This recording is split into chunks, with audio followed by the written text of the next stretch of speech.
Tu viens de mettre 60 000 $ de tes économies que tu as eu en faisant de la plonge, etc. dans ton nouveau garage. Et puis, bam, c'est la Covid. C'est sûr que oui, c'était beaucoup d'argent à ce moment-là, un peu plus de 60 000. Elle, quand elle a entendu soudure, c'est ça qu'elle a visualisé. Elle dit. Ça veut dire que moi, quand je vais parler à mes amis, je vais dire à mes amis, mon fils est au Canada, mais il est soudeur. Et que ça ne passait pas. Je disais, je suis soudeur et je gagne. Et puis l'ingénieur, quand il parlait, je dis, tu gagnes combien? Quelle est ma plus grosse charge? C'est le loyer. Comment je peux faire pour éviter de payer un loyer? Et là, si j'évite de payer le loyer, je pourrais beaucoup épargner. Honnêtement, avant de finir ces travaux-là, si l'hypothèque ça pesait. Parce qu'il y avait le locataire qui payait, mais moi je vivais au milieu. Quand on vivait au milieu, si tu ne fais pas rentrer. Je ne fais pas rentrer l'argent. Ouais, exactement. Et puis, autre information aussi, je pense que le Québec a annoncé qu'en 2035, il y a l'arrêt des productions de voitures thermiques. Ouais. Moi, je ne vois pas 2035 qu'on ferme les portes. Moi, je pense qu'on va commencer vraiment à avoir cet impact en 2045. Je dirais que il faut oser. Il ne faut pas avoir peur d'échouer. Pour quelqu'un qui va dire je ne peux pas faire ça parce que je suis immigrant. Il y a le racisme. Tu mets une barrière. Moi, j'ai osé, mais ma clientèle principale, c'est pas des noirs. Ouais. Ce sont des blancs. Ils sont satisfaits parce qu'en termes de prix et le service aussi, je ne veux pas dire que je suis le meilleur, mais je ne suis pas le dernier.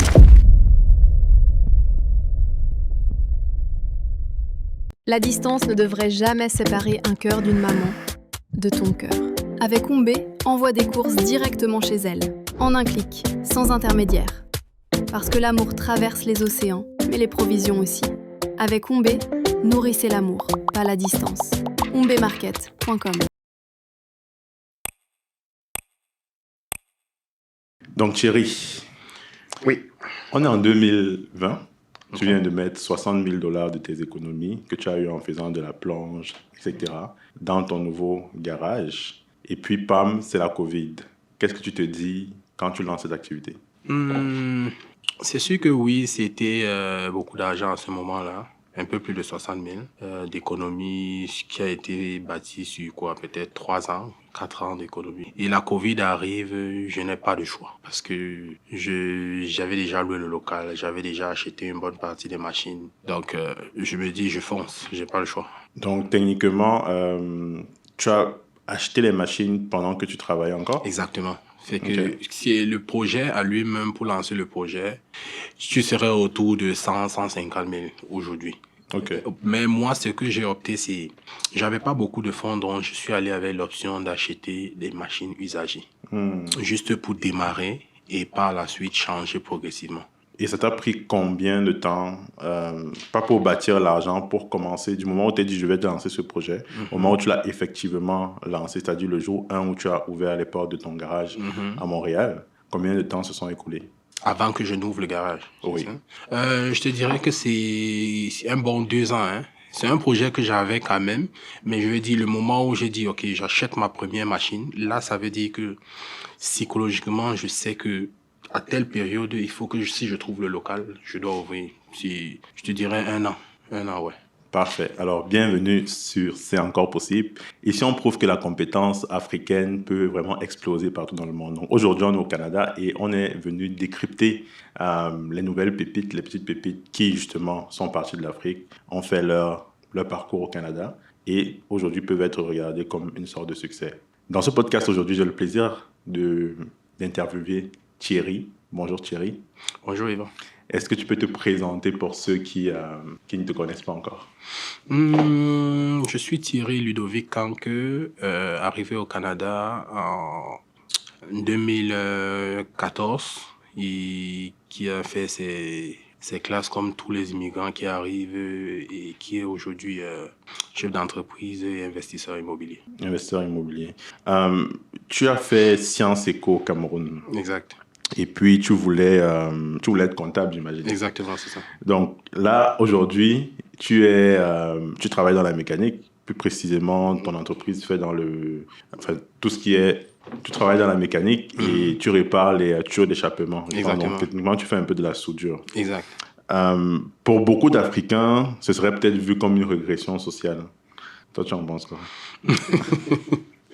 En toute sincérité, Yvan, je me rappelle quand j'ai pris la décision de faire le cours de soudure, j'ai appelé ma femme au Cameroun et puis j'ai dit, je vais faire la soudure Et au quartier, on a un monsieur en bas qui repart les brouettes et tout, il fait de la soudure. Fait qu'elle, quand elle a entendu soudure, c'est ça qu'elle a visualisé, elle dit donc. Ça veut dire que moi, quand je vais parler à mes amis, je vais dire à mes amis, mon fils est au Canada, mais il est soudeur. Fait que ça ne passait pas. Mais quand j'ai parlé à mon papa, lui, il vit en France. Fait que pour lui, il a tout de suite compris. Ouais. Il a adhéré à l'idée directement et il m'a dit, si c'est ça que tu choisis de faire, fais-le bien. Parce qu'il faudra mentionner que quand j'arrive au Canada, je suis venu comme étudiant, mais je venais faire comptabilité, étant donné que je faisais sciences éco. Exactement. Mais je suis arrivé et je veux dire que Dieu merci, la période où je suis arrivé, c'est la période où on donnait les permis de travail aux étudiants. Parce qu'avant ça, on donnait pas. C'est la même année où je suis arrivé quand le gouvernement a commencé à donner les 20 heures. 20 heures de travail. Exactement. Fait que moi, quand je reçois mon permis de travail de 20 heures, l'un des premiers travaux que je fais, c'est le centre d'appel. On appelait pour essayer de convaincre les gens d'acheter les produits centre d'appel par lequel beaucoup d'Africains passent. Parce que c'est juste pour mettre en contexte ceux qui ne sont pas au Canada, c'est un métier qui n'est pas forcément un métier manuel parce que beaucoup de gens, justement, à cause de la peur de la régression sociale, ont peur de faire des métiers manuels, mais qui n'est pas aussi un métier qui demande des compétences intellectuelles trop élevées. Donc, du coup, beaucoup d'Africains, d'immigrants passent par là. Fait que moi, quand j'arrive, je commence ma première journée, je vois ceux que j'avais rencontrés à l'école. Quand je suis arrivé, et puis j'ai discuté avec eux, ils me disent, non, nous, on a fini, on a gradué, mais j'ai dit, mais vous avez gradué en comptabilité et puis vous travaillez dans un centre d'appel. Moi qui suis nouveau arrivant, je me dis, non, ma famille ne va pas payer $20 000 pour que je finisse travailler, je viens travailler au centre d'appel. Le salaire minimum à cette époque, c'était peut-être $10. Ouais. Et les gars travaillaient pour $11. $11, ouais. J'ai dit, non. Mais pourquoi, d'après toi, parce que ici, au Canada, le métier de comptable, c'est un métier qui est quand même assez réglementé. Je pense qu'au-delà de faire un bachelor ou un master en comptabilité, bon, ça, quand tu as un bachelor ou un master en comptabilité, tu peux peut-être faire les assistants comptables, mais il faut passer vraiment le diplôme de l'ordre, là, je sais pas trop comment on l'appelle. Mais le diplôme de l'ordre, je pense, c'est plus quand tu veux être CPA. Oui, CPA. Mais quand, au tout basique, là, tu n'as pas besoin. C'est juste un diplôme collégial. Et puis tu commences à travailler comme assistant comptable. Mais pourquoi, justement, d'après toi, les personnes qui sont comptables au pays ont du mal à s'insérer dans le marché de l'emploi au Canada? La réalité, c'est que c'est pas le même système. C'est qu'il serait logique vraiment que quand tu arrives quelque part, de dire, il faut te former. Ça veut dire que même si tu viens du Cameroun en tant que comptable, même si tu arrives ici avec un peu une résidence permanente, étant comptable, pour moi, je pense que l'idéal pour être capable de maîtriser vraiment le système, c'est de faire au moins un recyclage. Aller chercher quelques certificats. Mais justement, ceux dont tu parlais étaient diplômés. Oui. Non, ils étaient diplômés ici au Canada. C'est pas les gens qui étaient diplômés. Ça veut dire mais je veux dire, ils sont venus d'Afrique. Ils ont fait leur diplôme ici. Exact. Donc, ils ont eu le diplôme canadien. Mais pourquoi ils se retrouvent au centre d'appel? Ça, c'est une bonne question. Fait que moi, en plus, c'était à Toronto, c'était pas à Montréal. Fait que je me dis peut-être qu'il y avait pénurie peut-être d'emploi, peut-être il y avait pas assez de travail. Et puis, ils se sont dit, OK, tant qu'à y être, au lieu de rester à la maison, je m'avais quand même fait le centre d'appel. Fait que pour moi, ça a été un déclic et je me suis dit non, c'est pas ce que je veux. Et là, du coup? Je passe presque 1 an à Toronto et puis je suis en train de regarder les différentes options. Et quand je fais mes recherches une année, cette année-là, je suis allé regarder les métiers les plus recherchés au Canada. Et dans les métiers, le premier métier que j'avais vu, c'était électricien. Puis je suis intéressé, mais ce que je réalise, c'est en tant qu'étudiant étranger, tu peux pas faire électricité. À cette période-là, c'était réservé uniquement aux Canadiens. Et le deuxième métier a plus en demande, avec une grosse pénurie de main-d'œuvre. Non, pas une pénurie, avec un manque de compétences. Oui. Ouais. Puis du coup, je vois soudure. Puis je commence un peu à faire les recherches. Et à cette période-là, il y a Alberta on parlait beaucoup d'Alberta avec le pipeline qu'on avait découvert et tout ça. Donc, tous les soudeurs qui finissaient, quand je faisais un peu mes recherches, tous allaient en Alberta. En 2014, tu travailles pour $40-45, mais écoute, c'était beaucoup. Et puis, j'ai un grand frère ici à Montréal que j'ai appelé, je l'avais contacté, Patrice Camdem. C'est quelqu'un à qui je dis énormément merci parce que je te dirais que l'homme que je suis devenu aujourd'hui, il a impacté dans ma vie. Indirectement, il a tellement fait. Donc, quand je le contacte et puis je parle avec lui, il me dit, oui, j'aborde un peu le sujet de soudure. Il me dit, ah oui, c'est un très bon domaine. C'est là qui me motive. Mais à Toronto, dans la ville de Toronto, il n'y a pas d'école. Bon, je ne connaissais pas une école qui offrait les cours de soudure. Donc, je fais les recherches, je vois une école ici à Montréal, Institut d'Aviron. Donc là, je viens à Montréal pour pour voir comment ça se passe et s'inscrire et tout. Je parviens à m'inscrire. Donc, quand ma période de rentrée arrive, je viens à Montréal. J'ai aimé aussi quand je suis arrivé la première fois à Montréal parce que j'ai senti la chaleur africaine. À Toronto, c'était... c'est un peu moins... c'est ouais, moins, parce ouais, qu'à Toronto, déjà, pour dire, l'immigration au Québec, elle est plus d'Afrique francophone. L'Afrique francophone, c'est ça. Du Maghreb aussi. Là où à Toronto, ils vont vraiment toucher d'autres pays, les pays d'Asie, le Nigeria, le Ghana, les et trucs même comme avec même les pays d'autres continents, en fait. Donc, ouais, qui parlent anglais. Exactement. Donc, moi, quand j'arrive, j'ai vu tout ça qui m'a motivé et puis je décide de venir. Je fais mon cours de soudure, puis je termine mon cours, je travaille. Déjà, il faudra mentionner que moi, dans ma vie, ici au Canada, j'ai toujours fait au moins 2 boulots. Ok. Toujours. Quand j'allais à l'école, je travaillais. Quand j'ai fini l'école, je faisais 2, 3 boulots. Ouais. Fait que quand j'ai pris vraiment la décision de, OK, je me prépare pour me lancer en entrepreneuriat, j'accélérais vraiment avec les boulots pour essayer de mettre des fonds. Ce que moi, j'ai toujours admiré de ton parcours, c'est que toi, tu vois que tu as eu cette vision, j'arrive quelque part, je regarde les besoins. Exact. Et même si les besoins ne fitent pas avec mes compétences actuelles, même si les besoins ne fitent pas avec ce que je me suis toujours dit que j'allais être, qui est justement peut-être un comptable, je vais chercher cette compétence-là pour répondre au marché. Et finalement, c'est comme ça que je trouve mon succès. Exactement. Là où beaucoup d'Africains vont rester focus sur l'idée qu'ils ont eue dès le départ. Moi, j'ai rencontré des Africains qui venaient faire histoire, qui venaient faire des trucs comme ça, puis qui faisaient des maîtrises en ça. Et puis tu te dis, je vois déjà où vous allez arriver. À la fin, je sais qu'est-ce qui va arriver. Ouais. Exactement. La distance ne devrait jamais séparer un cœur d'une maman de ton cœur. Avec Ombé, envoie des courses directement chez elle, en un clic, sans intermédiaire. Parce que l'amour traverse les océans, mais les provisions aussi. Avec Ombé, nourrissez l'amour, pas la distance. ombémarket.com. Et puis, je sais qu'au Canada, c'est très difficile d'épargner. C'est vraiment l'un des cailloux qui pèsent la chaussure, parce que le coût de la vie est élevé, parce que tu as une société de consommation américaine là où il faut seulement check out. Mais pourtant, tu as réussi à épargner 60 000 $ Plus. et plus pour lancer ton business. Si je me souviens, tu n'as pas pris de crédit bancaire. Non, j'ai pas eu. J'ai demandé, mais j'ai jamais eu. C'est quoi ton secret, en fait, pour épargner autant? Je pense que ça va déjà avec l'éducation. Parce que plus jeune, moi, la façon dont j'ai été élevé, j'ai vécu chez mon oncle. On vivait à Bafoussam. Et j'allais à l'école avec 50 francs. Plus petit, l'école n'était pas très loin, fait que tu manges le matin, on te donne un 50 francs, mais je m'arrangeais toujours à, écoute, je vais acheter ma caisse, je vais garder 25. Je ne finis jamais l'argent. Et puis, quand on a déménagé, où il fallait prendre peut-être le taxi, si je vois que la distance, je sors plus tôt, je marche, j'épargne, fait que j'ai quand même toujours eu cette culture d'épargne. Et puis, quand j'ai pensé à l'entrepreneuriat au Canada, je me suis posé une question. Quelle est ma plus grosse charge? C'est le loyer. Comment je peux faire pour éviter de payer un loyer? Et là, si j'évite de payer le loyer, je pourrais beaucoup épargner. C'est d'où vient l'idée d'entrer en immobilier. Donc, j'achète mon premier bloc à Montréal, ça c'est en 2019. Ça, oui, à l'époque, justement, ton bloc qui avait la piscine. Exact.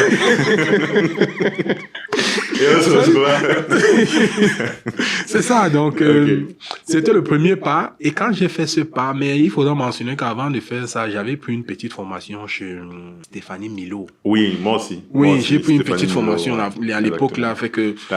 c'est une investisseuse immobilière. Exactement. Je sais qu'à l'époque, elle disait qu'elle avait 97 appartements. Maintenant, je sais pas si elle a... Je sais même plus si, qu'est-ce qu'elle fait aujourd'hui.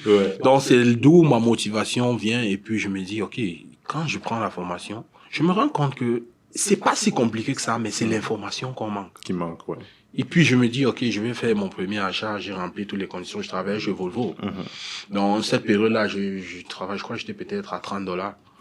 Donc, j'étais quand même éligible, c'est que je fais le premier achat immobilier. Mais dans la formation, ce que j'avais compris, c'est que il faut trouver comment optimiser le bien. Et le moyen qu'elle expliquait généralement comme premier achat, elle parlait toujours acheter un duplex et après vous exploitez le sous-sol. Fait que moi, quand j'entrais pour visiter un duplex, dès que j'entrais, je levais la main. Au sous-sol, je lève la main. Si la main ne touche pas le plafond, je dis, OK, c'est plus de 6 pieds. Là, ça va être éligible. Ça peut passer, Donc, quand j'ai acheté le premier immeuble, au sous-sol, j'avais investi, je pense, 22 000 à l'époque. Mais est-ce que tu peux préciser, quand tu dis exploiter le sous-sol, c'est faire quoi? J'ai fait un 4,5 au sous-sol. OK. J'ai fait un 4,5. C'est que c'était un 5,5, un autre 5,5 en haut, et en bas, Le sous-sol était, il n'y avait rien. Il n'y avait rien. Ouais. Donc, j'ai tout refait les travaux et puis ça m'a donné un 4,5. Donc, 4,5, c'est 2 chambres. Donc, ça m'a donné 2 chambres, un salon, une cuisine, une douche. Et quand j'ai fini, honnêtement, avant de finir ces travaux-là, l'hypothèque, ça pesait. Parce qu'il y avait le locataire, qui payait, mais moi, je vivais au milieu. Exactement. Donc, et quand on vivait au milieu, ouais, si tu ne fais pas rentrer... Tu ne fais pas rentrer l'argent. Ouais, exactement. Donc, quand le local du bar est fini, le premier $1,000 que j'ai eu de loyer, parce que je louais à $1,000, 950, tout inclus. Là, on était à Montréal en 2019. 2019. Ouais. Donc, quand le premier argent est entré, fait que l'argent qui venait en haut et l'argent qui venait en bas payait tout. Ouais. Tout ce que je sortais dans ma poche par mois, c'était $60 pour payer l'Internet. Donc, là, quand j'ai fait ça, je me suis dit, bon, là, j'ai des gens, je vis, ils payent pour moi. Donc là, je peux épargner. Donc, c'est d'où vient vraiment l'épargne. Et ce qu'il faudra mentionner, comme j'ai dit au départ, je suis quelqu'un quand même très économe. Je connais vraiment épargner et tout. Donc, là, à ce moment-là, je faisais 2 boulots. Je mettais seulement de côté. Donc, je mettais de côté, fait que... Justement, je veux qu'on reste un peu sur l'immobilier. Bon, l'immobilier en 2019, aujourd'hui, il y a quand même une grosse différence. Il y a eu l'inflation après la Covid, etc. Aujourd'hui, pour toi, le marché... Déjà, est-ce que tu continues à investir en immobilier? Et pourquoi, pour toi, le marché immobilier aujourd'hui ressemble à quoi? C'est sûr que, par moment, je me dis, si j'avais la capacité que j'ai aujourd'hui, il y a 5-6 ans, je pense que le marché, j'aurais tellement acheté. Oui. Mais aujourd'hui, c'est difficile, c'est plus difficile comparé à avant, mais c'est toujours possible. Ouais. Moi, il y a 1 an et demi, j'ai fait 2 achats. Donc, c'est toujours possible. C'est sûr que la barrière à l'entrée est un peu plus élevée. Exactement, c'est ça. Les fonds aussi qu'il faut mettre, c'est plus la même chose. Un bien qui coûtait 300 000 à l'époque à Montréal, aujourd'hui va te coûter 700 000. 700 000, ouais. Il y a plein de biens qui coûtent déjà le million. Mais oui. Moi-même, le premier bien que j'avais acheté à l'époque, là, aujourd'hui, la valeur a plus que doublé. Exactement. Moi aussi, d'ailleurs. Et il y a beaucoup d'Africains, quand ils veulent faire leur premier achat, moi j'avais remarqué justement, parce que moi j'ai fait mon premier achat en 2018, et puis à l'époque, les gens achetaient beaucoup de maisons. Ouais. Et moi, je me suis toujours dit que c'est la meilleure façon de plomber son avenir. Bon, je veux dire, quand tu n'as pas des moyens trop élevés, tu as fini tes études, tu es peut-être ingénieur, whatever, tu commences à travailler, tu as un salaire peut-être de 60 000 à l'époque, 60, 65 000 ou 80 000, et là tu décides d'acheter une maison. Comment tu rentabilises ça? Pour moi, je pense que c'est simplement le manque d'éducation financière. Pour moi. Et puis, il y a aussi ce complexe-là. Nous, les Noirs, généralement, on est comme, j'ai ma maison. Oui, tu as ta maison, mais qu'est-ce que ça te coûte? Qu'est-ce que ça te coûte? La maison, c'est bien, mais comme premier achat, personnellement, je ne conseille pas. Je ne conseille pas. Parce que là, tu vas mettre l'argent au lieu de chercher quelque chose qui va te faire rentrer l'argent.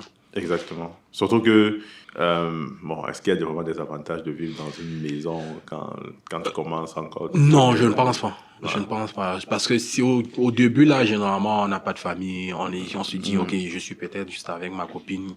Et puis, mais est-ce qu'une maison, c'est le bon choix? Moi, je connais des gens, premier achat, ils ont acheté un duplex, mais ils sont restés pareil dans leur appartement. Ouais. L'appartement te coûte 600, alors que le duplex, un appartement là-bas va te coûter 1200.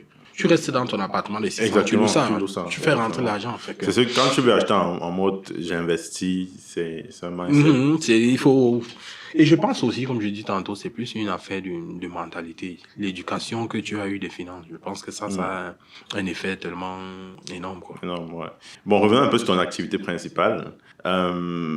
À l'époque, quand tu lançais justement, en 2020, quand tu lançais ton garage, il y avait déjà beaucoup de garages qui existaient, qui étaient spécialisés dans le changement de pneus, la carrosserie, n'importe quoi. En tout cas, moi, de ce que je connaissais. Mais quand, je pense que tu m'avais parlé de ton projet, tu m'avais dit que tu allais te spécialiser vraiment dans les dans les choses. J'avais un peu, je m'étais demandé qu'est-ce qu'il y a un marché pour ça. D'où t'es venue cette vision-là, en fait? Ça revient encore à ce que je disais, que je remercie beaucoup le grand frère que j'ai nommé tantôt, Patrice Camden. Parce que quand il me parle du cours de soudure, il me dit, il y a un monsieur qui fait les moufleurs. Et lui, ça marche tellement bien. Et il n'y en a pas beaucoup de personnes qui le font. Ok. Donc, à chaque fois, il me disait, viens voir. Et puis, j'étais comme, bon, ça m'intéressait pas autant que ça. Ce qui m'intéressait, c'était finir mon école. Parmi les 3 boulots que je faisais, je travaillais chez Volvo. Je travaillais dans un garage qui faisait les tuyaux d'échappement. Mon ancien patron. Et je faisais la livraison. Ok. Donc, quand je travaillais dans les tuyaux d'échappement, c'était déjà mon domaine. Ok. Et que quand je me dis, OK, il faut que je me lance en entrepreneuriat, la meilleure chose, c'est de lancer dans quelque chose que tu as étudié. Là, tu maîtrises exactement qu'est-ce que tu fais. Donc, je faisais déjà les tuyaux d'échappement et j'ai toujours voulu quelque chose, travailler en B2C. Ok. Parce que l'argent rentre directement. Directement. Alors que quand je travaille avec les compagnies, il faut attendre 1 mois, 2 mois. Ouais. Donc moi, c'est tout ça que j'ai analysé. Je me suis dit, même si au départ, je parviens à lancer, j'ai pas de fonds de roulement, le premier client qui vient, dès qu'il paye, ça va grandir le fonds de roulement plus vite. Ok. Et peut-être plus tard, je peux aller chercher maintenant les partenaires qui vont payer après 1-2 mois. Ouais.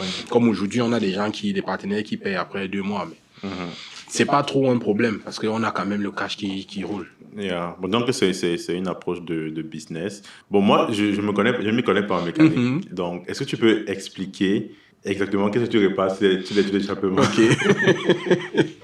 Bon, dans le fond, un garage de muffleur, c'est un garage spécifique. Un secteur dans l'automobile, pareil comme un garage mécanique ou un garage de carrosserie ou un garage d'électronique. Donc, le muffleur, c'est simplement le tuyau d'échappement. Mais nous, ce qu'on fait, on ne fait pas de mécanique, on fait la soudure. Ok. Ça veut dire que quand tu viens, tu as une voiture qui a un problème avec le tuyau d'échappement. Moi, je détecte le problème et je repars le problème. Le tuyau d'échappement, c'est juste la partie visible du tuyau ou C'est ce alors qu'on c'est voit tout en ce bas, qui est... mais c'est toute une ligne. Ah, Parce que c'est une ligne, ok. il y a ça commence à partir, le moteur est là, et dès que je suis collé sur le moteur, il y a le manifold. Ce qu'on appelle généralement au Cameroun, ils ont un nom là, j'ai oublié. Donc, il y a le manifold qui est là, Ok. et après le manifold, il y a l'échappement. Donc, et tout ça commence directement À la là où sortie tes du pieds sont, moteur. là à où la tes sortie pieds du sont en moteur. dessous là. Ok. Ouais, à la sortie du moteur, c'est toute cette ligne-là qui part jusqu'en arrière. C'est juste que généralement, on va voir juste le bout. On croit que c'est juste ça, non, Ouais. mais c'est toute la ligne. Et comme type de problème qu'il peut y avoir sur ça, c'est juste les trous au niveau de... Oui, c'est quelque chose, c'est un domaine que tu ne vas forcément pas voir en Afrique. Plus précisément au Cameroun, parce que ici, là, il neige beaucoup. Ok. Et quand il neige, on verse le sel. Ok. Et quand tu roules, le sel là, c'est ça qui fait rouiller Rouiller le tuyau d'échappement. d'échappement. Ok. Et quand ça rouille, ça pèse. Et quand ça pèse, l'inconvénient, c'est que ça va te faire beaucoup consommer de carburant. Oui. Et puis, ta voiture va perdre en puissance. Ok. À un moment donné, tu vas accélérer, tu as l'impression que la voiture, tu fais tellement d'efforts pour que la voiture avance. Et là, tu sais que tu as un problème de tuyau d'échappement. Ou le bruit même que ça va te donner. Pardon, c'est pas le même bruit que tu vas avoir quand tu roules avec une voiture normale. Et à côté de ça, on fait la modification. Ok. On dit comme quelqu'un qui achète une voiture, il veut modifier pour avoir un peu plus de bruit, que ça semble peut-être une voiture sport et tout ça. Ok. On fait ça aussi, ouais. Vous faites aussi quand même les changements de pneus, les trucs que Honnêtement, on ne ça. fait pas. Ah, ok. On ne fait pas les changements de pneus. C'est quelque chose auquel j'avais pensé à un moment donné. J'aime m'acheter les machines, mais quand tu réalises que le client qui va venir pour le muffleur, où tu es spécialisé, tu ne vas pas le servir, tu vas te concentrer à servir celui qui... Ok. Il y a une frustration. Ça veut dire que lui, il se dit, OK, ça veut dire qu'il Tu venais dans un truc spécialisé de alors muffleur, et qu'il puis se concentre à il faire se autre concentre à chose. faire- Et souvent, tu regardes la rentabilité. Yeah. Mais ça va me prendre peut-être 30 minutes, ou je ne sais pas, peut-être 20 minutes pour changer 4 pneus. Pour peut-être $50 ou 60. Mais je ferais changer peut-être une autre pièce pour le même temps, peut-être pour 150. C'est sûr que quand je sors tout, ma marge est quand même un peu plus intéressante. Donc, du coup, je me dis, Ouais. pourquoi mettre l'énergie là? Donc, c'est ça. Quand tu t'es lancé à tes tout débuts, je sais que dans le secteur de la mécanique, il y a un peu cette... comment dire? On dit souvent que les mécaniciens sont les bandits. Moi, par exemple, j'avais un mécanicien à l'époque. À chaque fois qu'il partait là-bas, il trouvait toujours un problème sur ma voiture avec lequel est différent du problème avec lequel je suis venu. Ouais. Donc, à un moment, il a commencé à me dire que le monsieur, il n'est pas très clair. Et c'est que souvent, dans le secteur de la mécanique, il y a beaucoup ça. Et je sais que toi, probablement, tu travailles beaucoup avec les Québécois. Tes clients sont plus des Québécois parce que les Africains, ouais, ils ne veulent pas payer. Ils ne savent même pas que c'est ça. Ouais, généralement, ils partent voir un mécanicien qui va peut-être leur référer. Voilà. Du coup, comment tu as fait pour bâtir ta crédibilité avec cette clientèle blanche-là, dans un domaine déjà qui est quand même déjà sali, en fait? Tu sais, moi, quand j'ai voulu me lancer, il y a quelque chose que je me disais toujours au fond de moi. on a toujours cette impression de croire que les techniciens, je ne vais pas dire forcément les mécaniciens, mais les techniciens en général ne sont pas honnêtes. Et moi, je me suis lancé avec une logique de dire, je vais essayer d'être honnête le plus possible et donner du bon service avec les prix très intéressants. Et là, si tu fais ça, je te garantis que tu vas avoir la clientèle qu'il faut. Même à mes gars, mes collaborateurs, aujourd'hui, je leur dis toujours, ne crée pas un problème sur une voiture là où il n'y en a pas. Parce que si tu essayes de faire ça et le client à la fin se dit non, c'est cher, je ne vais pas faire. Il repart dans un autre garage, on va lui dire non, c'est pas le problème, c'est juste ça. Là, tu viens de perdre ta crédibilité. Et quand tu perds ta crédibilité, tu perds toute la ligne derrière lui. Fait que c'est une chaîne. Ne vois pas juste le client qui rentre chez toi. Donc, regarde le client qui va venir, le nombre de personnes qu'il peut ramener. Donc, pour être plus bref, c'est vraiment, j'ai misé beaucoup sur l'honnêteté, la qualité du service et le prix. OK. Et quand tu as lancé ça, tes 100 premiers clients, disons moi tes 100 premiers clients, comment tu as fait pour les chercher? Est-ce que c'est juste que, comme tu as mis ton garage, tu as mis ton affiche, les gens ont commencé à venir, ou alors tu as fait vraiment du démarchage pour les avoir? Ça, c'était difficile parce que c'était pendant la période de Covid. Il y avait quand même un pré-lancement qui avait été fait parce que normalement, j'ouvrais le 1er avril et puis il y a eu le confinement, fait qu'on a repoussé au 15 avril. Donc, avant le 1er avril, il y avait quand même une bonne campagne qui avait été faite déjà sur les réseaux sociaux pour dire qu'il y a un nouveau garage qui va ouvrir et tout. Mais parce que tu t'es concentré sur du B2C. Donc oui. Tu n'es pas allé, non, ce n'était même pas encore le moment pour moi. Tout ce que je voulais, c'est que l'argent rentre parce que j'avais fini. Je n'avais plus rien. Quand je lance le business, je n'ai plus rien dans les poches. Fait que je suis comme, c'est l'argent qui va entrer qui va payer ça. Donc, du coup, j'ai fait ça et il y a aussi quelque chose que j'avais fait qui a beaucoup aidé. J'avais fait produire 2004 et je suis parti dans tous les garages dans le coin. Je dis bien tous les garages. J'ai fait ça pendant 30 jours, 30 jours. Chaque jour, j'allais dans un garage. Je dis, on va ouvrir à partir de telle date. Je donne 24. Chaque jour, j'ai fait ça dans tous les garages dans l'entourage. Ça fait que quand j'ai ouvert, directement, les gens savaient déjà qu'il y a quelqu'un qui est ouvert. C'est sûr que si il y a les clients qui vont arriver, ils sont réticents, ils ne savent même pas est-ce que tu vas bien travailler, et quand il vient, il voit comment tu travailles. Du coup, là, il commence à être séduit, il se dit, OK, il sait qu'est-ce qu'il fait. Et puis, tu vas rester, on t'appelle, oh, je vais envoyer tel client, je ne peux pas venir, j'envoie. Et puis, c'est comme ça que la clientèle a grandi, au fait. Et aujourd'hui, en termes de chiffres, bon, sans vouloir rentrer dans des fiches d'impôts, mais est-ce que tu peux donner un peu les chiffres que tu fais? Je dirais qu'aujourd'hui, ça va. On s'en sort bien. J'ai commencé tout seul. Aujourd'hui, on est quand même 4 à temps plein, 1 à temps partiel. Ça va quand même. 4 employés. 4, ouais. OK. À temps plein, 1 à temps partiel. Dans le domaine de la mécanique, ça fonctionne comment? Est-ce que quand tu fais rentrer un mécanicien, est-ce que c'est des associés? Est-ce qu'ils viennent avec leurs clients? Ou vraiment, c'est vraiment des employés? Non, moi, dans mon secteur, dans mon domaine, ce que j'ai fait personnellement, c'est que j'embauchais au début, mais j'embauche un soudeur. Mais étant donné que le tuyau d'échappement, c'est pas quelque chose qu'on apprend à l'école. Il y a pas eu, on prend simplement un soudeur, mais la soudure qu'on fait, c'est la soudure au plafond. Ça veut dire que quand quelqu'un vient pour l'entrevue, tu le testes peut-être avec la soudure au plafond. Et là, tu es capable de savoir s'il a ce niveau-ci, je peux prendre peut-être 3 mois pour le former. Et là, il devient vraiment opérationnel. Donc, c'est ça que je faisais, en fait. Et est-ce qu'il y a un challenge de beaucoup de démissions? Parce que, justement, au Québec, en ce moment, il y a une pénurie de main-d'œuvre. Je te dirais que ça a changé. Il n'y a plus autant de pénurie de main-d'œuvre comme avant. Avant, tu cherchais l'employé, mais il y a des gens qui fermaient, beaucoup de personnes fermaient. Mais aujourd'hui, tout récemment, je voulais ajouter une personne à l'équipe.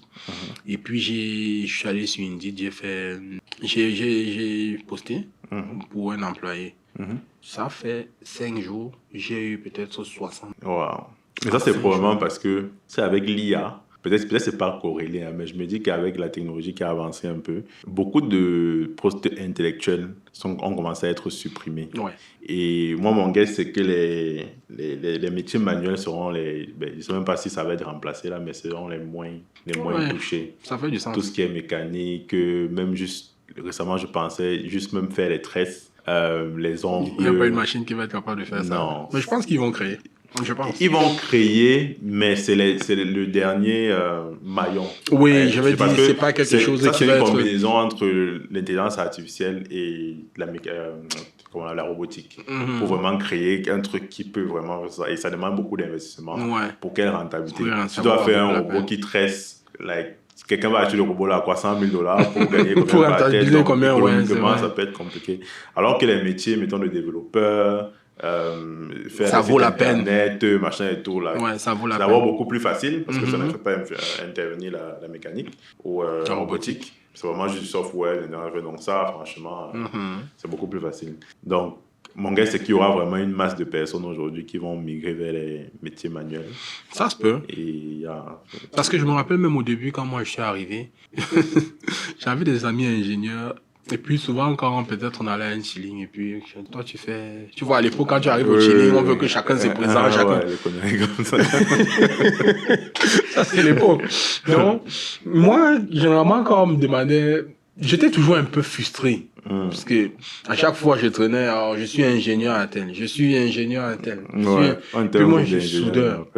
C'est comme la façon directement on te classe. Quand on te regarde, quand tu dis d'abord ça, toi au moins tu regardes d'abord, tu comprends. On tend même l'oreille, que peut-être le type, si même soudeur là, même, on va m'écouter le français qui va sortir de sa bouche. Donc, on te classifie. Ouais, et puis ça m'a frustré à un moment donné. Mais où la frustration est partie, c'est quand j'ai commencé à travailler. Quand je suis entré chez Volvo, j'entre chez Volvo à $28. Ça veut dire que quand on chillait quelque part, on demandait que, toi, tu fais quoi? Je disais, je suis soudeur et je gagne. Et puis l'ingénieur, quand il parlait, je dis, tu gagnes combien? Toi, tu rajoutes, donc là, tu te présentes en rajoutant ton chiffre. Voilà, parce que là, ça fait que ça me donne plus de confiance, parce que je savais à cette époque-là que je gagnais plus que beaucoup d'ingénieurs. C'est pas un peu te vanter quand même. Non, c'était pas l'avantage, c'est que j'étais frustré pendant un moment, et il fallait que... Tu chasses la frustration. Oui, non, il faut que je chasse ma frustration. Et pour chasser, il faut que je montre que ce que je fais quand même est rentable. C'est pas... Ouais. Et puis quand je parlais, généralement, quand on me peut une ingénieure, je dis, ben, toi, tu gagnes même combien en tant qu'ingénieur? Je vais entendre les 24. Non, je n'ai même pas trouvé le travail dans mon domaine. Je dis que non, ça va. Tu n'as pas trouvé dans ton domaine, donc devant moi, tu n'as pas besoin de parler non, je ne ici. parle pas. Ok, je comprends. Mais aujourd'hui, ça change. Aujourd'hui, tu te dis, je suis propriétaire de... Oui, Tu dis même plus soudeur, tu dis que non, propriétaire de... Honnêtement, quand je me présente, je dis très difficilement que je suis chef d'entreprise. Okay. C'est mon père un jour qui m'a dit, on parlait au téléphone, il m'a dit, si quelqu'un te demande de te présenter, comment tu vas te présenter? Je dis, non, je suis Thierry Ludovic. Il me dit, non, tu l'as dit, je suis chef d'entreprise. Et puis, c'est dans mes lui, il est au pays, non? Non, il est au Cameroun, il est en France. Ah, en France, ok. Et puis, dans mes oreilles, ça sonnait toujours... C'est aujourd'hui que je commence à comprendre que, ouais, je peux le dire, je peux me sentir à l'aise de le dire, mais... Non. La distance ne devrait jamais séparer un cœur d'une maman de ton cœur. Avec Ombé, envoie des courses directement chez elle, en un clic, sans intermédiaire. Parce que l'amour traverse les océans, mais les provisions aussi. Avec Ombé, nourrissez l'amour, pas la distance. ombémarket.com. Récemment, on va aller un peu sur l'actualité. Hein. Récemment, il y a une inflation des prix de voitures, des voitures neuves. Donc, ça fait que, I guess, les Québécois vont mettre plus de temps avec leur voiture qu'avant. Parce qu'avant, chaque fois qu'il y avait une nouvelle voiture, les gens changeaient. Moi, aujourd'hui, il y a quand même ce temps-là qui est mis. Je crois, en moyenne, on dit que c'est 12 ans. Exact. Est-ce que ça a un impact, en fait, sur ton business? Je dirais que ça pourrait être un avantage. Parce que si quelqu'un décide de garder sa voiture plus longtemps, ça veut dire que plus de problèmes. Alors que quand il va pour la voiture neuve, exactement. Ça, pour nous, cette voiture-là, est-ce qu'on va l'exporter? Est-ce qu'on va essayer de la détruire? Mais si ça reste plus, c'est bon pour nous. Ça fait que plus de problèmes, plus de rentrées pour nous. Donc, c'est ça. Mais par contre, la tendance, je crois que ça s'est juste inversé. Parce que pendant la COVID, des voitures neuves coûtaient beaucoup plus moins.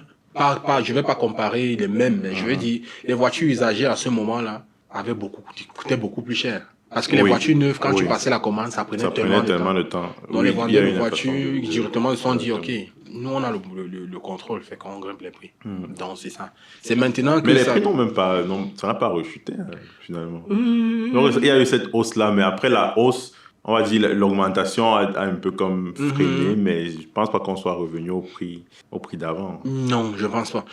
Même si tu regardes même en immobilier, les prix qu'on avait au départ, ça ne va plus revenir. On va plutôt essayer de garder, pas pour essayer de grimper plus, mais garder juste la même... Exactement. Et puis, autre information aussi, je pense que le Québec a annoncé qu'en 2035, il y a l'arrêt des productions de voitures thermiques. Ouais, ils vont passer et toi, justement, je pense pas qu'il y ait des tuyaux d'échappement sur les voitures électriques. Je suis d'accord. Qu'est-ce que tu vas faire? Honnêtement, c'est un truc auquel j'ai déjà pensé. Et moi, le plan de match que j'ai mis en place, c'est d'investir plus en immobilier. Parce que je sais qu'à ce moment-là, on serait en train de complètement changer. Et je me dis que probablement à ce moment, je vais peut-être aller chercher une expertise en carrosserie. Au lieu de fermer le garage, je me dis, OK, je ne fais plus l'échappement, mais je bascule en carrosserie. Parce que j'ai déjà le local, j'ai déjà les accréditations. Est-ce que j'ai des accords? Je peux regarder au gouvernement avoir les permis pour la carrosserie là-bas. Si c'est possible, je bascule directement en carrosserie. Mais le plan principal pour moi, c'est d'investir plus en immobilier. Pour être, en disant que même si je ferme aujourd'hui, j'ai l'immobilier quand même. Donc, c'est un peu ça mon Donc, tu es convaincu que le business sur lequel tu es positionné maintenant, c'est un business qui est appelé à pivoter, soit... Ça, je suis d'accord. Ça, je suis Est-ce que tu ressens déjà la tendance? Est-ce que... Pas encore. Pas encore. À un moment donné, je croyais vraiment que ça... Quand c'est il y a 2-3 ans, là, on parlait beaucoup de ça, mais aujourd'hui... Oui, mais parce qu'après, ils arrêtent de produire, c'est pas qu'ils arrêtent de vendre. Oui. Donc, ça fait qu'il y a un Il va toujours, exactement. Ça va quand même toujours exister. Mais la réalité, c'est que les voitures neuves, même déjà, c'est nous, on ne travaille pas sur les voitures neuves. Voilà, exactement. Ça veut dire que notre clientèle va rester. Pendant même 50 ans. Hein. Moi, je me dis, tu sais comment je vois ça? Moi, je ne vois pas 2035 qu'on ferme les portes. Moi, je pense qu'on va commencer vraiment à avoir cet impact-là en 2045 ans. Voire même plus. Peut-être. Voire même plus. Et puis, il y a aussi un autre marché qui peut s'ouvrir, le marché des collectionneurs. Exact. Parce que ça fait peut-être, je sais plus si on produit encore les voitures manuelles.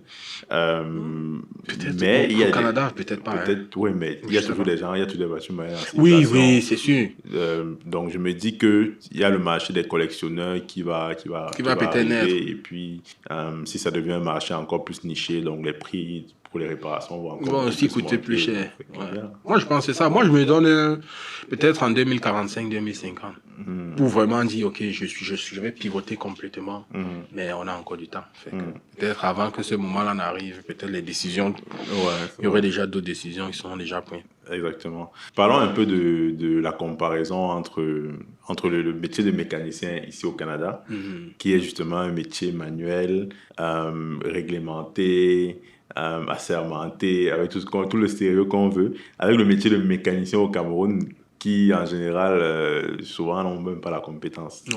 Si toi, tu dois ouvrir, mettons, je ne sais pas si c'est dans tes projets là, mais si tu devrais ouvrir un garage en fait au Cameroun, tu commencerais comment? C'est un truc auquel j'ai pensé dans le passé, mais quand j'ai essayé de faire une étude de marché dans le domaine que je fais, qui est la réparation des tuyaux d'échappement, comme j'ai dit précédemment, on ne fait pas ça au Cameroun. Peut-être qu'il peut y avoir quelqu'un qui fait ça, mais se spécialiser uniquement dans ça, je ne pense pas que tu vas faire de l'argent. L'idéal serait peut-être de faire la mécanique à côté et faire les tuyaux d'échappement à côté. Yeah. Je pense que quelqu'un qui ouvre un garage mécanique au Cameroun serait très rentable, si tu le fais bien. Okay. Moi, je pense vraiment. Je ne vais pas parler des mécaniciens que tu vas voir en route là, mais je parle des gens qui ont vraiment des structures. Quand tu vois peut-être les Chinois qui ont les garages mécaniques, où tu arrives là-bas, juste le check-up, si ça coûte. Oui, le diagnostic, ça coûte. Mais pourquoi justement, c'est vrai que je ne peux pas dire que je connais tous les garages du Cameroun, mais de ce que je connais, je ne connais qu'un seul garage qui est peut-être un garage vraiment qui a une structure bien établie là, qui appartient à un Camerounais qui venait justement de la diaspora, je pense. Mais sinon, je n'en connais pas. Il n'y en a pas beaucoup. Pourquoi?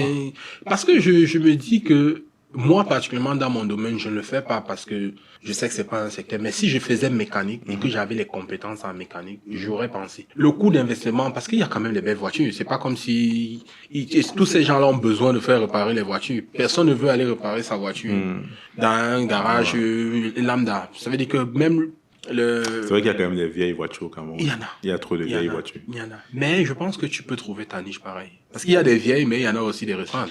J'ai un ami qui a une Porsche au Cameroun. Et un jour, il a fait un snap. Il a posté quelqu'un qui changeait ses freins. Et il changeait ses freins dans un garage où le mécanicien était assis par terre. Et il changeait.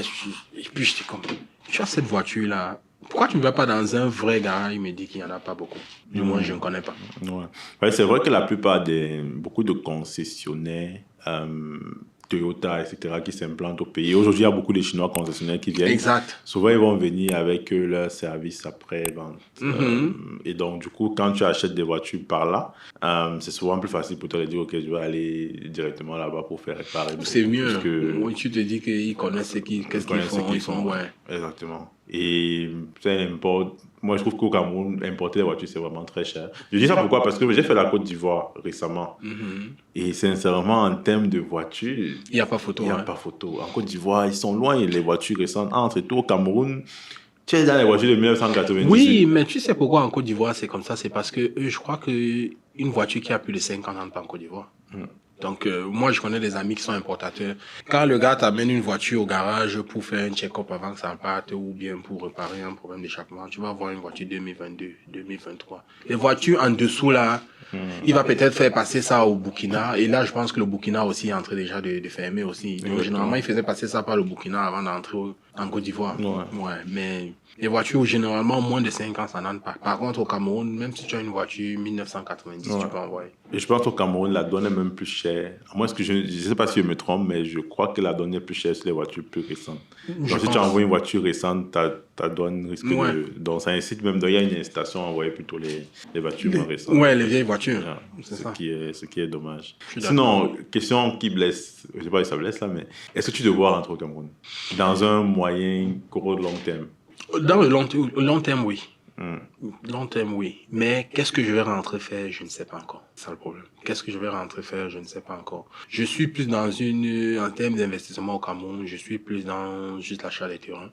Et je me dis, le moment venu, au moins j'aurai le terrain. Je vais savoir qu'est-ce que je vais faire.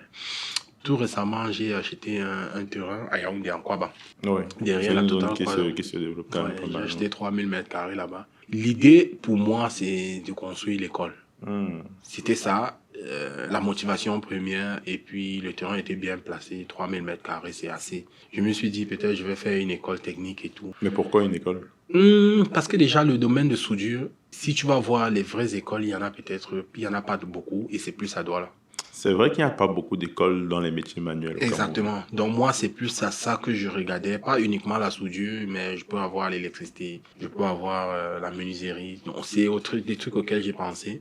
Et le deuxième point, je me suis dit, si avec l'école, je ne parviens pas à avoir les agréments, je vais peut-être regarder à créer une industrie sur le 3000 mètres carrés. C'est ça les deux plans que j'ai. Quand j'achetais le terrain, c'est ça que je me suis dit. C'est sûr que c'est pas un projet de demain, là, mais c'est ce que j'ai en tête, au fait. C'est un projet très intéressant. En tout cas, que ce soit l'école ou l'industrie, je pense que le Cameroun, en tout cas, aurait bien besoin de ça. Mais bon, c'est qu'au Cameroun, là, il faut avoir les reins solides. C'est que moi, je respecte beaucoup les gens qui entreprennent au Cameroun. Ouais. C'est trop aussi. Moi aussi. C'est difficile. C'est compliqué. C'est difficile. Moi, je me rappelle à l'époque, ma mère avait un bar en Vombi, au Carrefour Vombi, en face de Niki, là. Il y a un bar en haut. Ma mère avec le bar là-bas. Elle avait tellement de problèmes avec les gens de la mairie, les gens de ici. Tu payes, on y vient toujours te dire. Souvent, je restais comme ça. Je dis, mais il faut avoir ton cercle. Il faut avoir tes connexions pour être capable de respirer. Et puis, ici, là, on n'a pas ces difficultés-là. Ici, tu fais tes trucs dans les règles, là. Dès que tu as fini, ça va. Si tu dois payer tes impôts, tu dois payer... Tu sais, les règles sont claires. Exactement. En fait. Tu évolues dans une physique normale. Ce n'est pas la physique quantique. Au Cameroun, tu as l'impression que ça change tous les jours. Celui qui vient te dit comment ça doit fonctionner. Donc, c'est fou. C'était difficile. Avant, moi, je me faisais la réflexion que peut-être ça valait la peine justement de subir ça au Cameroun, parce que des fois, tu peux avoir de belles marges. Tu peux avoir peut-être plus de marge, donc tu auras peut-être plus d'argent. Oui, c'est sûr que... Mais des fois, c'est pas vrai. Hein. Ah ouais? Ouais. Je t'assure que des fois, c'est pas vrai. Mais pourquoi on a tendance à nous faire croire que... beaucoup de gens qui parlent sur les réseaux sociaux ont tendance à nous faire croire qu'au Cameroun, il y a tellement d'argent à faire. C'est pas si difficile comme on fait croire. Non, c'est difficile. Oui. Le truc, c'est quoi? C'est que les environnements sont différents. Il y a énormément d'opportunités. Par exemple, un projet comme le tien, par exemple, si je prends le projet d'école, pour moi, c'est un vrai projet. Là, et c'est un truc très intéressant parce qu'il n'y a pas, en tout cas dans beaucoup de métiers manuels, que ce soit... Il n'y a pas de formation. Il n'y a pas de formation, il n'y a pas vraiment de trucs C'est vraiment du quartier, là. C'est vraiment le quartier et ça crée un gros mal dans beaucoup d'industries même. Par exemple, tu veux faire une maison aujourd'hui, tu n'as pas vraiment de local qui peut te faire des portes en bois normal. Donc, c'est un vrai besoin. Et si tu vois que si tu lances dans cette niche-là et que tu es peut-être le premier ou le deuxième ou même le 10e, Tu vois, ton marché, il est vraiment immense. Il est vaste, en fait. ouais. Donc, tu es dans un environnement où il y a énormément de potentiel. Maintenant, tu es aussi dans un environnement où la plupart des personnes qui vivent sont en dessous du seuil de pauvreté et qui n'est pas forcément un marché qui a de l'argent, en fait. Tu ouvres quelque chose ici au Canada, toi-même regarde la niche là, les muffleurs. Donc ça veut dire que quelqu'un a acheté sa voiture, là il y a l'argent pour faire la carrosserie, il y a l'argent pour faire le changement de pneus, et il lui reste quand même encore l'argent pour aller optimiser le tuyau d'échappement. Ça c'est vraiment un plaisir. Au Cameroun, mais même qu'au Cameroun, on avait ces problèmes-là où les tuyaux d'échappement pouvaient être, tu vois, qui allait acheter ça? Ça, c'est la Personne. Parce que quelqu'un m'a dit que Martin, j'aime d'abord du mal déjà à changer mes pneus. Tu me dis de modifier le tuyau d'échappement, tu vois. Donc, des au fois, tu es dans Cameroun, les on marchés. résout encore uniquement le problème de base. Ouais, on n'est pas encore à ce niveau où je vais faire quelque chose pour mon plaisir. C'est ça. Ouais. Donc, oui, c'est un marché qui a beaucoup d'opportunités, mais les clients n'ont pas l'argent. Ouais, ça c'est la triste réalité. Ou bien alors, ils ont l'argent, mais qui est orienté uniquement dans certains types. Par exemple, si tu fais dans la boisson au Cameroun, tu vois que... Ouais, je m'y connais bien. Voilà. On est avec un bar. J'ai géré le bar pendant tellement longtemps. Tu as beaucoup d'argent. Ouais. Fait que c'est même d'où viennent les clés de l'entrepreneuriat. J'ai géré ça pendant tellement longtemps. J'ai appris beaucoup de choses avec ça. Et puis... Non, c'est particulier. Un mot pour la fin? Bon, je dirais que il faut oser. Il ne faut pas avoir peur d'échouer. Et puis, il faut aller avec l'objectif d'être positif. Va avec l'intention que ça va marcher. Ne te dis pas que... C'est certes, il y a des barrières, mais pense à ces barrières-là comme... Essaie de les contourner. Ne te mets pas juste des barrières en te disant... Je te prends un exemple très simple. Pour quelqu'un qui va dire je ne peux pas faire ça parce que je suis immigrant. Il y a le racisme. Tu mets une barrière. Là, si tu peux éviter cette barrière, il y a du racisme, oui. Est-ce que il n'y a pas quelqu'un qui l'a fait malgré qu'il était noir? Si oui, pourquoi pas? Moi, je suis le seul noir qui fait le muffler à Montréal. C'est un business qui est fait uniquement pour les blancs. Ce qui est normal, parce que, comme je dis, les noirs n'ont même pas le pouvoir d'achat pour aller... C'est ça. Moi, j'ai osé, mais ma clientèle principale, c'est pas les blancs. C'est pas les blancs, en fait. C'est les noirs? Je veux dire, ma clientèle principale, c'est pas des noirs. Ce sont des blancs. Ils sont satisfaits parce qu'en termes de prix et le service aussi va. Je ne veux pas dire que je suis le meilleur, mais je suis pas le dernier. Et on est dans une société où c'est la compétence qui prime. En fait. Moi, peut-être la question que je te poserais, c'est est-ce que tu n'encouragerais pas les immigrants qui arrivent aujourd'hui à s'intéresser aux métiers manuels? Parce que le Canada, c'est vraiment un pays où les métiers manuels sont valorisés finalement. La tendance change. Si tu regardes le moment où nous sommes arrivés, beaucoup de gens étaient focalisés à ingénieurs, beaucoup de métiers qui allaient beaucoup dans les programmes littéraires. Mais aujourd'hui, la plupart des gens, j'ai vu, il y a une vague qui est arrivée pendant la Covid là. Mais tous ces jeunes-là, tu vois, soudure, chaudronnier, plomberie, ça change. La donne est vraiment en train de changer. C'est vraiment en train de changer. Et moi, si j'avais un choix à faire, et un conseil que je donnerais à un nouveau arrivant, va faire un métier. Ça coûte plus moins cher, c'est plus court. Et il y a la possibilité d'avoir les papiers plus facilement. C'est plus rentable. Et c'est plus rentable par la plupart des temps. Et souvent même, c'est des métiers comment, il y a un terme qu'on utilise là, mais c'est des métiers pour lesquels tu es ton propre patron souvent. Où tu as la facilité à entreprendre. Ça, je suis d'accord. C'est pas des métiers où tu vas être coincé dans le salariat. Exact. Et c'est ce que je dis généralement aux gens, c'est que quand tu vas faire un métier technique, une formation technique, pense à quelque chose. Tu peux être ton propre patron demain. Si tu parviens à... Moi, j'ai eu cette chance que je suis rentré quelque part où tout était réuni. Mais moi, s'il y a un conseil, vraiment, il faut regarder quelque chose que tu peux te dire, OK, je vais me lancer à mon propre compte. Ça n'a pas de prix. C'est un plaisir de t'avoir sur le podcast. Un plaisir partagé. Ciao. La distance ne devrait jamais séparer un cœur d'une maman de ton cœur. Avec Ombé, envoie des courses directement chez elle, en un clic, sans intermédiaire. Parce que l'amour traverse les océans, mais les provisions aussi. Avec Ombé, nourrissez l'amour, pas la distance. ombémarket.com